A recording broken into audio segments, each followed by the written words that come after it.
지난 6월 달에는 이 성령에 관한 시리즈로 설교를 했습니다. 그 7월은 어떤 주제로 또 설교를 할까 하나님께 기도하다가 7월 달에는 많은 교회들이 이제 수련회를 많이 하잖아요. 그 영적 훈련을 많이 하고 이러길래 그래서 이 경건의 훈련으로 한번 주제를 정하고 우리가 신앙생활에 훈련받는 그런 말씀으로 한번 나누었으면 좋겠다. 여러분, 이 사도 바울은 자신의 가장 아끼던 제자 디모데에게 경건에 이르도록 내 자신을 연단하라 이렇게 말해요. 경건이 뭘까? 막연하게 우리가 느낌상으로는 저 사람 경건하다 뭐 이렇게 하면 느낌상으로는 뭔지는 알겠잖아요. 근데 말로 경건이 뭐라고 설명해 보라 그러면 이게 또 설명이 잘 안 되는 거예요. 이 경건이라는 말의 이 국어 사전의 의미를 보면 공경하는 마음으로 삼가하며 조심하는 것, 이게 경건이에요. 이 절제하는 삶이죠. 쉽게 말해서. 이 성경에서 말하는 그런 경건의 의미는 무엇일까?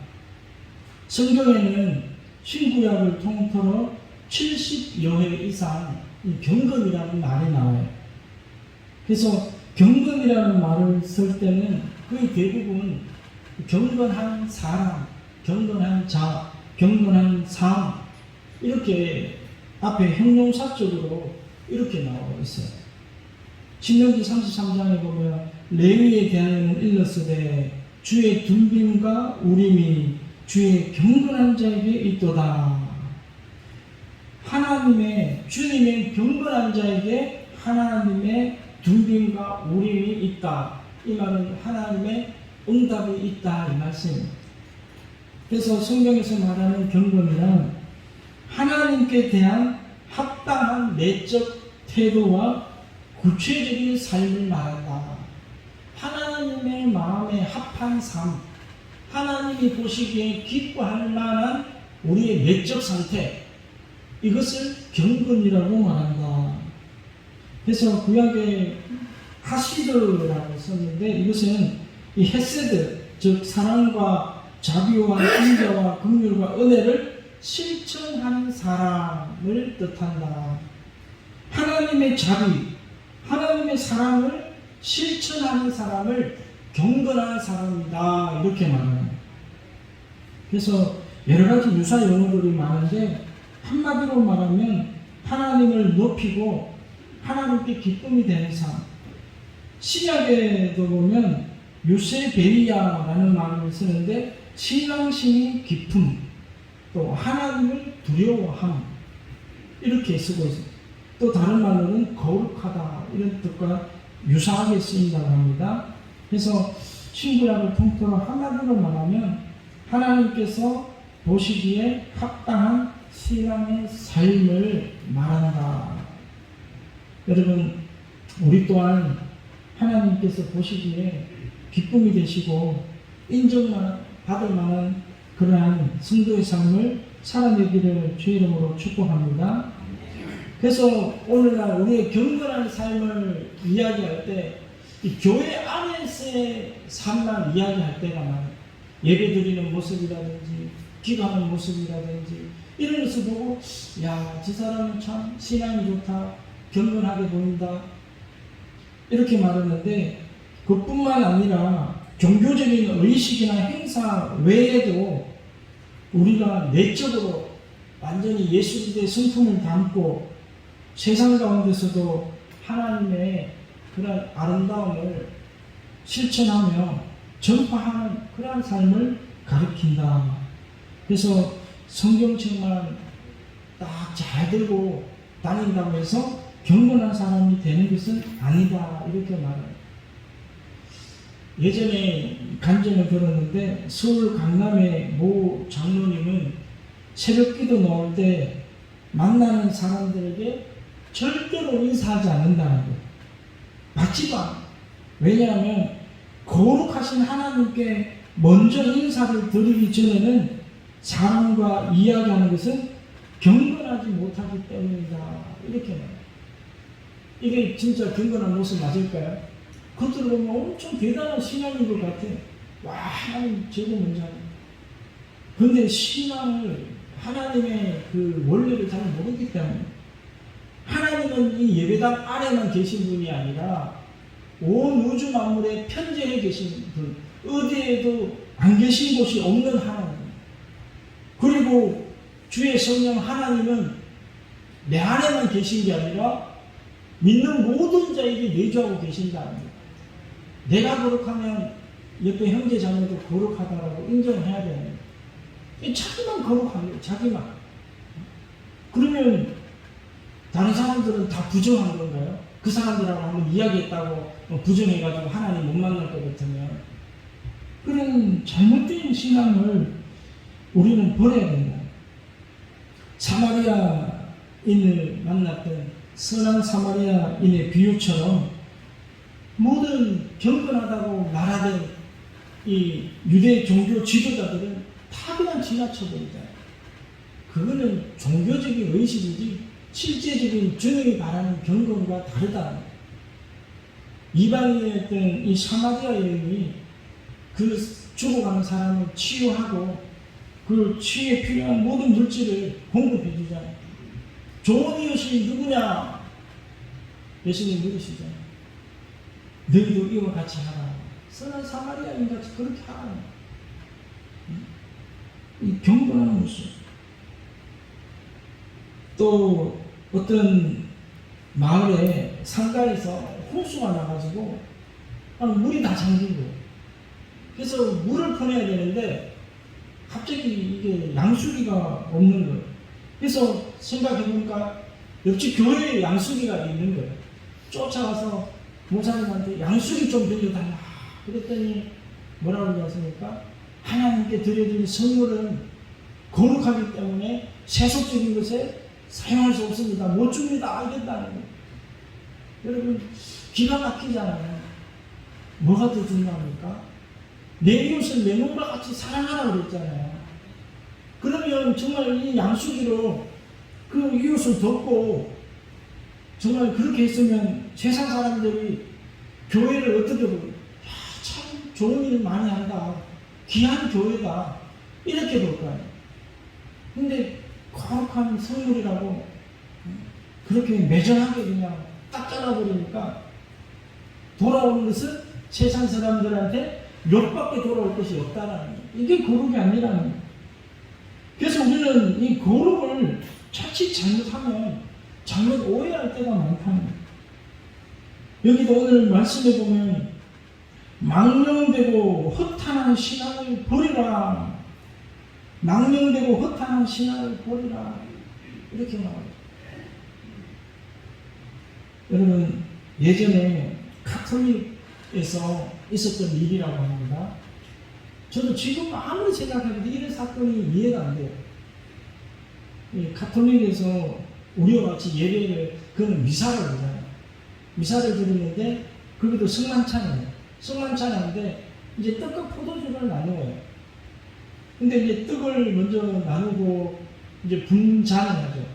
포도주를 나누는데, 이 포도주를 들고 와서 따라주는데, 이 주전자에 있는 이 포도주에 갑자기 파리가 다이빙을 해버렸어요. 파리가 빠졌는데 여러분 같으면 어떻게 해야 될까요?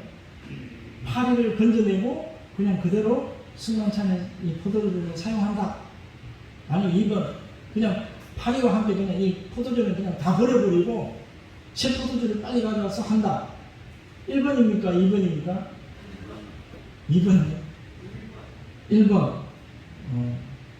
아까우니까 그냥 파리만 딱 걷어내고 그래 한다. 참 좋은 방법이에요. 근데 이 카톨릭의 사제들은 이게 왜 됐냐면 이 사제가 딱 기도하고 나면 이 떡이 진짜 예수님의 살로 변화되고 포도주가 진짜 예수님의 피로 변화된다는 화채설을 믿어요. 그래서 사제가 기도했기 때문에 이 포도주는 지금 포도주가 아닌 거예요. 뭐가 됐어요? 거룩한 예수님의 피가 됐단 말이에요. 그러니까 이걸 못 버려요. 그래서 가톨릭에는 지금도 그 포도주가 남으면 딱 안치에 놓는 그런 실이 따로 있어요. 절대로 한 방울도 못 버려요. 왜? 예수님의 거룩한 피를 어떻게 버려요? 그래서 못 버리는 거예요. 그래서 이 포도주가 오염이 돼서 버리자는 쪽과 아니다, 예수님의 피는 절대 거룩하기 때문에 오염되지 않는다. 그럼 어떻게 된 거냐? 파리가 성화되었다 이렇게 말해요. 파리가 예수님의 피에 보혈에 씻음 받았기 때문에 파리가 성화되어서 그렇게 됐다는 거예요. 이야, 정말 이건 우리가 생각할 때는 우리 기독교는 상징설을 믿어요. 상징설, 기념설이라고 하죠. 그래서 이것을 포도주는 예수님의 피를 상징한다 이렇게 말해요. 그래서 그것을 기념하라 이렇게 말해요. 그때 예수님의 성만찬을 기념하는 거예요. 그런데 가톨릭의 신학은 그게 아니라 진짜로 변화된다라고 믿어버리기 때문에 이러지도 못하고 저러지도 못하고, 그래서 이 정당화를 시키려고 하다 보니까 예수님의 피는 절대로 부정해질 수가 없으니까 부정한 파리가 그냥 거룩해져 버리고 성화되어 버리고 이런 신학이 나와버리는 거예요. 여러분, 그래서 싸우다 동방정교와 서방정교가 나눠졌다는 그런 설이 있어요. 오늘날 한국 교회도 보면요, 분열되고 싸우고, 여러분 그 원인을 보면요 기가 막혀요. 우리가 보면 아무것도 아닌데 그냥 사람들의 그 자존심과 고집과 아직 때문에 깨어지고 나눠지는 거예요. 부부싸움도 자세히 봐보세요. 별거 아닌 걸로 시작했다가 그냥 3차 대전을 치르고 그냥 끝내잖아요. 여러분, 이 경건에 여러분 정말 무엇이 참된 경건이고 무엇이 하나님을 기쁘게 하는 일인지 우리가 잘 생각하기를 주의 이름으로 축복합니다. 그러면 경건 생활이, 경건 훈련이 필요한 이유가 무엇일까? 오늘 디모데전서 4장 1절을 우리 한번 같이 읽어보겠습니다. 여러분 큰 소리로 한번 같이 읽겠습니다. 디모데전서 4장 1절 읽겠습니다. 그러나 성령이 밝히 말씀하시기를 후일에 어떤 사람들이 믿음에서 떠나 미혹하는 영과 귀신의 가르침을 따르리라 하셨으니, 여러분 이 성령이 밝히 말씀하시기를 후일에 말세에 어떤 사람들이 믿음에서 떠난다는 거예요. 그래서 왜 떠나는가 봤더니 미혹하는 영과 귀신의 가르침을 따라간다 이 말이에요. 여러분 자기 자신도 몰라요. 자기 자신도 모르게 미혹하는 영에 속아가지고 넘어간다는 거예요. 그래서 이러한 사람들은 자기 양심이 화인을 맞아서 외식함으로 거짓말하는 자들이라. 여러분, 이 경건의 훈련이 되어 있지 않으면, 신앙의 이 연단이 되어지지 않으면 그냥 대충 왔다 갔다 하다가는 악한 마귀의 영에 다 사로잡혀서 미혹되어서 세상으로 따라갈 수밖에 없다 이렇게 말하고 있습니다. 로마서 8장 1절에서 1장 18절에 보면 하나님의 진노가, 하나님의 불같은 맹렬한 진노가 불의로 진리를 막는 사람들의 모든 경건하지 않은가, 불의에 대하여 하늘로부터 나타난다. 경건하지 않으면 하나님의 진노가 임한다. 경건한 사람이 이렇게 중요한 거예요.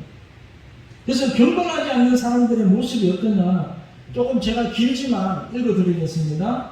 하나님을 알되 하나님을 영화롭게도 아니하며 감사하지도 아니하고 오히려 그 생각이 허망하여지며 미련한 마음이 어두워졌나니 스스로 지혜 있다 하나 어리석게 되어 썩어지지 아니하는 하나님의 영광을 썩어질 사람과 새와 짐승과 기어다니는 동물 모양의 우상으로 바꾸어놓으라.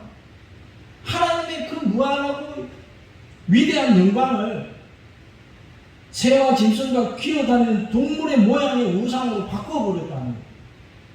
이게 타 종교에서 하는 일들이잖아요. 또 보면 그러므로 하나님께서 그들의 마음의 정욕대로 더러움에 내버려 두사 그들의 몸을 서로 욕되게 하게 하였으니 이는 그들이 하나님의 진리를 거짓 것으로 바꾸어 피조물을 조물주보다 더 경배하고 섬기니라. 정말 조물주, 저 창조주 하나님을 섬기고 사랑하는 것이 아니라 피조물, 만들어진 동물과 나무와 해와 달을 숭배한다. 이 때문에 하나님께서 그들을 부끄러운 욕심에 내버려 두셨으니 곧 그들의 여자들도 순리대로 쓸 것을 바꾸어 영리로 쓰며 그와 같이 남자들도 순리대로 여자 쓰기를 버리고 서로 향하여 음욕이 부릴 듯하며 남자가 남자와 더불어 부끄러운 일을 행하여. 여러분 오늘날 모습을 보죠. 이 동성연애가 얼마나 많아요. 점점 늘어나고 있어요. 심지어 정말 유럽이나 서구사에 보면 대통령까지 나서가지고 그것을 합법화시켜야 된다고 난리치고 있어요. 이게 왜 그러냐? 여러분 사회학적으로가 아니라 이 말씀으로 보면 다 마귀에게 사로잡혀 있기 때문에, 마귀의 영에 사로잡혀 있기 때문에 그런 어리석은 일들을 한다. 부끄러운 일을 하면서도 부끄러운 줄을 모르는 거예요. 내가 지금 잘못된 일을 하면서도 잘못된 예배를 드리면서도 잘못된 줄을 몰라요. 나는 잘한 줄 알아요. 그러면서 뭐라고 말합니까? 그들이 이 같은 일을 행하는 자는 사형에 해당한다고 하나님께서 정하심을 알고도 자기들만 행할 뿐 아니라 또한 그런 일을 행하는 자들을 옳다 하느니라. 자기만 하면 다행인데 남도 못하도록 또 그 나쁜 짓을 다른 사람들도 끌어들여서 하도록 그렇게 한다는 거예요. 그래서 제가 이 긴 내용들을 읽어드렸는데 중간에 조금 한 몇 절을 또 생략했어요. 너무 긴 것 같아서. 그래서 이런 경건하지 않는 자들에게 하나님의 진노가 임한 거예요. 여러분 무서운 거는요, 제가 정신 바짝 차리거든요. 이 신앙이 중요해요. 아예 제사를 안 드리면 상관이 없는데 제사를 드린다고 하면서 예배를 드린다고 하면서 잘못 드리는 예배가 더 위험할 수가 있다라는 거예요. 여러분 지금 정신 바짝 차려야 돼요. 지금 예배를 하나님 앞에 예배 드리잖아요. 그런데 가인과 아벨이 예배를 안 드렸을 때는 그냥 살아가요, 그냥. 근데 하나님 앞에서 어떻게 거룩한 하나님 앞에 나와서 잘못된 예배를 드린다는 거예요. 여러분 경건의 모습은 이런 예배부터 시작이 되는 거예요. 여러분 우리가 오늘 말씀에 보면 육체의 연단은 약간의 유익이 있으나, 여러분 우리가 육체적으로 많은 어떤 훈련을 받고 연단을 하잖아요. 만약에 여자분들이 젊은 아가씨들이 호신술을 좀 배워놓으면 어떡할까요? 뭐 방풀이 가다가 좀 괴한을 만날 때 물리치고 도망갈 수가 있잖아요. 그리고 또 여자분들이 요리를 좀 잘 배워놓고 훈련해 놓으면 이 맛있는 요리를 가족들에게 다 먹여줄 수 있잖아요. 우리가 운전을 잘 배워놓으면 우리가 가고 싶은데 마음대로 갈 때 가고 싶어지잖아요. 이게 육체의 훈련이고 연단이에요. 유익이 많다라는 거예요. 그러나 오늘 경건의 훈련은 범사에 유익하다. 범사에 유익하다. 금생과 매생에 약속이 있느니라. 이 경건의 훈련. 이 경건의 훈련이 그냥 되면 좋겠는데 안 되어지더라고요. 여러분 오늘 이 경건에 대한 우리 성도들의 태도, 자세는 어떻게 해야 되는가? 경건의 훈련은 해도 될까요? 안 해도 될까요? 선택의 사항이 아니라는 거예요. 성경에 보면. 경건의 훈련은요, 필수적으로 해야 된다. 반드시 해야 된다. 꼭 해야 된다. 이 말이에요. 내가 예수를 믿고 구원받은 사람이라고 말한다고 하면 반드시 경건에 이르는 훈련을 해야 된다. 여러분, 우리가 육체의 훈련도 유익하고 좀 어떤 경지에 이르려면 여러분 손흥민 선수가 그냥 태어날 때부터 그렇게 축구를 잘했을까요? 아니란 말이에요. 뭐 타고난 어떤 신체 조건도 있겠지만 지옥 훈련을 통과하고 막 올림픽 선수들이 그런 말을 하더라고요. 훈련을 어디까지 해야 됩니까? 라고 물었는데 하는 말이 내가 이렇게 하다가는 이제 죽겠구나 라고 생각할 때까지 해야 된다 그러더라고요. 그래야 올림픽에 메달을 딸 수 있다 그러더라고요. 여러분 경건의 훈련은요 그 정도로 안 되는 거예요. 올림픽 선수들이 따는 정도의 훈련으로 경건에 이를 수 있다면 누구나 다 하죠. 아니라는 거예요. 정신 바짝 차려야 돼요. 그냥 되는 것 같은데 안 되더라고요. 저도 목사가 됐지만 여러분 이 경건의 훈련이요 쉽지 않아요. 그런데 한번 그 경건에 이르고 나면 그 유익이 너무나 많다. 육체의 훈련은 그냥 금생에 끝나지만 경건의 훈련은요 죽어서까지도 큰 유익이 있다라는. 여러분 우리가 반드시 경건 훈련을 받게 되기를 주의로 축복합니다. 그래서 때로는 욥과 같은 인내가 필요할 때가 있습니다. 때로는 다윗과 같이 철저하게 회개해야 될 때가 있어요. 이게 경건 훈련입니다. 디모데전서 6장에 보면 오직 너 하나님의 사람아 이것들을 피하고 의와 경건과 믿음과 사랑과 인내와 온유를 쫓으며 믿음의 선한 싸움을 싸우라. 영생을 취하라. 이를 위하여 너가 부르심을 입었고 많은 증인 앞에서 선한 증거를 증거하였도다. 여러분 우리는 뭘 얻기 위해서 지금 달려가고 있어요? 올림픽 선수들은 금메달을 향해서 달려가고 있지만 우리는 영생의 생명을 위해서 달려가고 있는 사람들이에요. 여러분 이미 이루는 게 아니에요. 우리는 그냥 약속을 받았을 뿐이에요. 그것을 이루는 것은 경건의 훈련을 통해서 이룬다는 거예요. 여러분 오늘 정말 굉장히 중요한 말씀을 합니다. 말세에 되면 우리가 경건 훈련하기가 더 힘들어져요. 말세를 살아가는 사람들이 좋아하는 것들이 나와요. 디모데후서 3장 1절에 보면 너는 이것을 알라. 말세에 고통하는 때가 이르러 사람들이 자기를 사랑하며 돈을 사랑하며 자기를 자랑하며 교만하며 감사하지 아니하고 거룩하지 아니하고 쾌락을 사랑하기를 하나님 사랑하는 것보다 더하며. 여러분 세상의 육신의 훈련은요 모든 것을 자기가 더 많이 가지려고 쟁취하려고 얻으려고 더 많이 가지려고 노력하는 거예요. 그렇게 힘쓰는 거예요. 그런데 기독교의 경건은 뭔지 아십니까?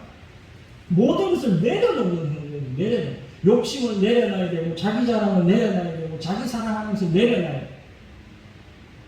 오늘 장로님이 기도하실 때 말씀해 주셨잖아요. 내 자신을 부인하고 내 자신을 십자가에 못 박고 없어지는 거예요. 죽이는 거예요. 여러분 육체의 훈련이 쉬울까요? 경건 훈련이 쉬울까요? 한번 비교를 해보세요. 안 돼요, 안 돼요. 경건 훈련이 100배는 내가 10배, 100배는 더 힘들다고 봐요. 그럼에도 우리가 해야 되는 이유가 뭐냐면 구원에 이르기 위해서, 영생을 취하기 위해서. 참 하나님은 참 괴짜고 같아요. 미운 하나님. 우리가 좋아하는 것을 얻기 위해서 좀 하라고 하면 야 이거 뭐 그냥 저절로 될 건데 전부 다 돈을 버리라. 자기를 사랑하면서 갖다 버리라. 예수님 부자 청년이 와서 어떻게 하여야 영생을 얻어야 하니까 부자 청년에게 뭐라고 말합니까? 내게 있는 모든 것을 팔아서 가난한 자들에게 주고 너는 나를 따르라. 이 부자청년이 근심하다가 돌아갑니다. 주님을 따를 수가 없는 거예요. 주님을 따르려면 내게 있는 욕심을 버려야 돼요. 여러분, 세상은 돈으로 살아요. 돈으로, 명예로, 힘으로, 권력으로. 사람이 떡으로만 살 것이 아니라 하나님의 입으로 나오는 모든 말씀으로 살 것이다. 그래서 우리 그리스도인들은 세상의 이 달콤한 쾌락을 쫓아가는 게 아니라 하나님의 준엄하신 말씀을 쫓아서 살아가는 게 우리 그리스도인들이에요. 그래서 세상과 우리는 구별이 되어지죠. 분리가 되어지는 거예요. 하나가 될 수가 없어요. 세상 사람들이 살아가는 양식과 우리가 살아가는 방식이 완전히 다른 거예요. 그렇게 살아가려고 하니까 힘든 거죠. 여러분, 신앙은 선택이에요. 신앙은 선택이에요. 내가 주님을 따라가고 영생을 얻을 것인가? 주님을 따라가지 않고 지옥불로 들어갈 것인가? 선택이에요. 여러분, 어떤 것을 선택하시겠습니까? 요수아가 24장 15절에 만일 여호와를 섬기는 것이 너희에게 좋지 않게 보이거든 너희 조상들이 강 저쪽에서 섬기던 신들이든지 또는 너희가 거주하는 땅에 있는 아모리 족속의 신들이든지 너희가 섬길 자를 오늘 택하라. 오직 나와 네 집은 여호와를 섬기겠노라. 그리고 하나님을 사랑한다 그러고 하나님을 따라간다 그러고 하나님을 섬긴다라고 말하면 이 말씀으로 쫓아가야 된다는 거예요. 경건의 훈련을 받으면서 쫓아가야 된다는 거예요. 근데 이런 것은 하나도 안 하고 아무것도 안 하면서 구원을 받고 싶고 복을 받고 싶고 하나님께 사랑을 받고 싶고 그런 신앙생활은 여러분 꿈꾸지 않기를 주의로 축복합니다. 단호히 말하는데 그런 신앙은 없다라는 거예요. 양다리 걸치면서 세상에서도 마음대로 살고 교회에서도 하나님께 사랑받고 인정받고 그런 삶은 이 세상에 존재하지 않는다. 오늘날 택하라. 여호와 하나님을 섬기면서 경건하게 그렇게 세상과 분리되어 있어서 지금은 좀 힘들고 어렵게 그렇게 살아가지만 영생을 취하며 하나님의 사랑받는 자녀로 살아갈 것인가? 아니면 그냥 누리만 크리스찬으로 가짜 신앙을 하면서 그렇게 대충 살다가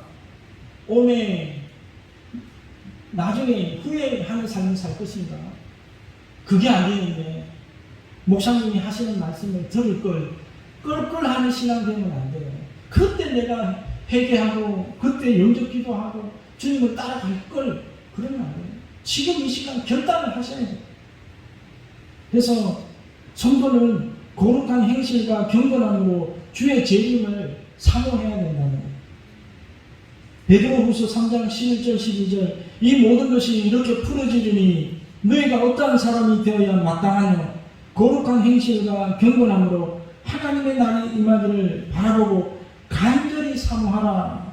그날에 하늘이 불에 타서 풀어지고 체질이 뜨거운 불에 녹아지려니와 우리는 그의 약속대로 의가 있는 곳이 새하늘과 새 땅을 바라보도다. 여러분 정말 그냥 달콤한 그냥 말에 속아서 미혹하는 영과 귀신의 가르침에 속아서 정말 그냥 편안하게 한번 신앙생활을 해보고 또 구원받는다라는 이런 어리석은 가르침에 속아서 그렇게 생활하다 보면 여기 보면 뜨거운 불에 녹아진다는 거예요. 다 녹아져 없어져요. 공력이 불타 없어져 버립니다. 불타지 않는 그 신앙. 여러분 그러므로 베드로전서는 생명을 사랑하고 좋은 날 보기를 원하는 자는 여러분 좋은 날이 무엇입니까? 우리가 하나님을 만나는 날이잖아요. 천국에 들어가는 날이고 영생을 얻는 날이고 그 날을 보기를 원하는 자는 혀를 금하여 악한 말을 거치며 그 입술로 거짓을 말하지 말고 악에서 떠나 선을 행하고 화평을 구하며 그것을 따르라. 경건한 삶을 살아가라 이 말이에요. 여러분 경건의 비밀, 크도다 경건의 비밀이요, 이렇게 고백하고 있어요. 이것이 경건의 비밀이에요. 야, 어떤 사람, 저희 가족 중에도 그런 분이 있어요. 주님아, 너는 술도 안 마시고 담배도 안 피우고 나이트 클럽도 안 가고 무슨 재미로 그렇게 사냐? 야, 무슨 사는 재미가 있냐? 이러더라고요. 그래서 내가 말해도 너희들은 내가 무슨 재미로 사는지 너희들은 모른다고 했어요. 왜? 그것은 세상이 알 수 없는 주님이 주시는 평안과 사랑이기 때문에 세상은 몰라요.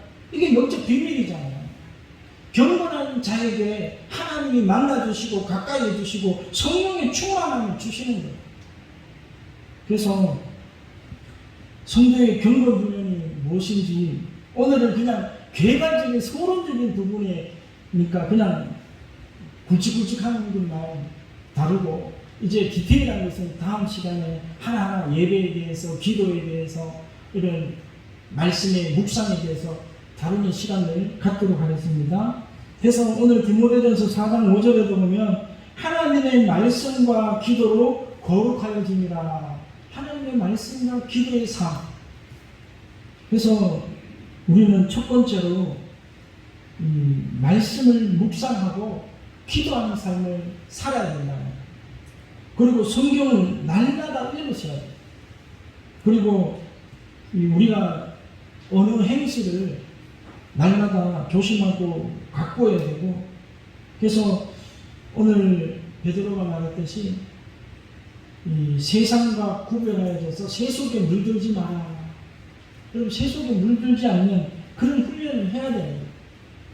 여러분, 세상이 얼마나 악합니까? 오늘날 보면 정말 소돔과 고모라는 아무것도 아닌 것 같이 느껴지는 때를 우리가 살아가고 있어요.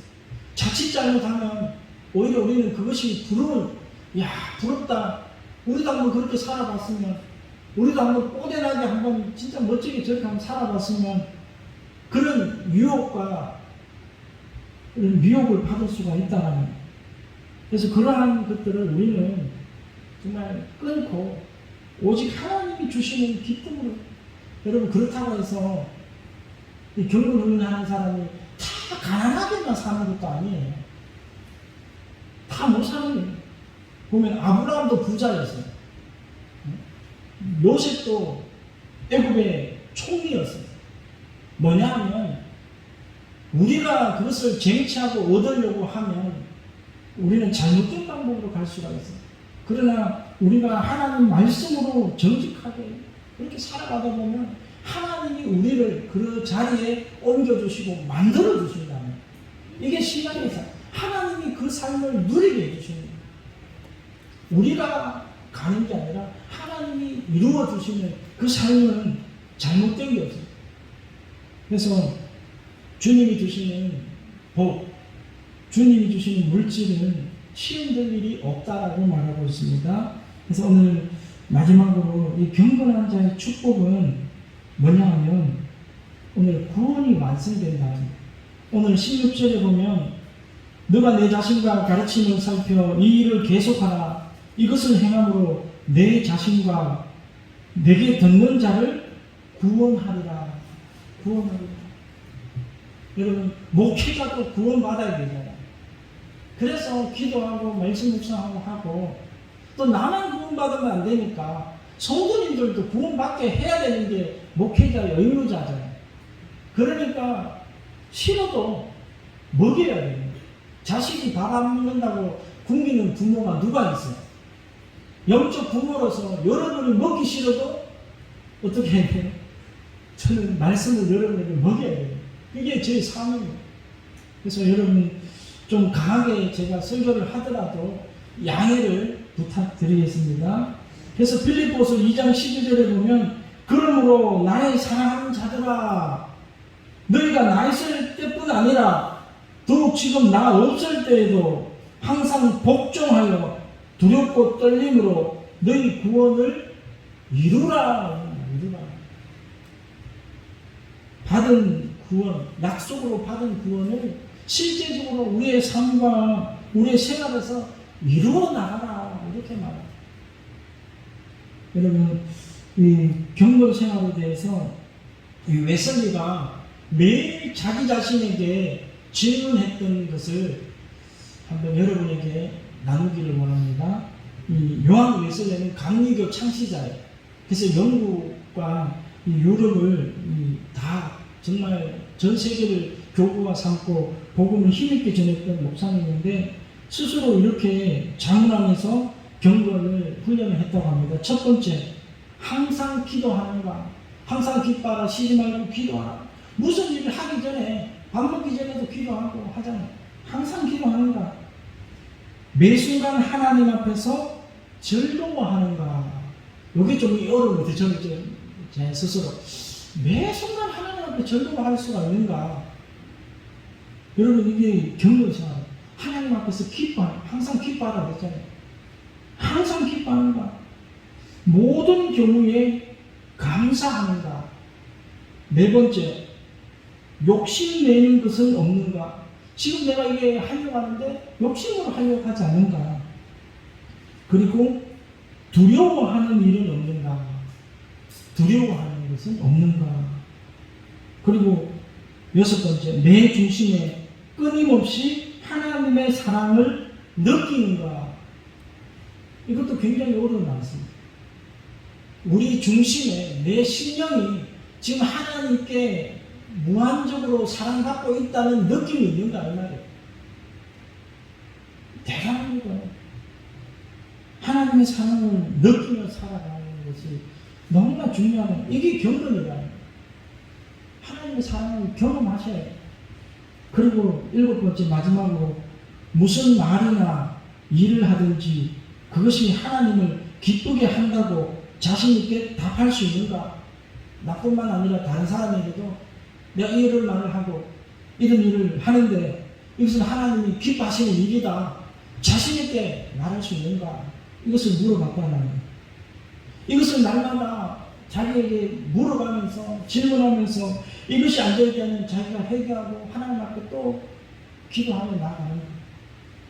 이런 경건의 훈련을 스스로 이 요한 웨슬리의 사랑을 이렇게 했다. 매일 점검하고 매일 하나님 앞에 가까이 나아가기 위해서 몸부림을 치면서 그렇게 살았다.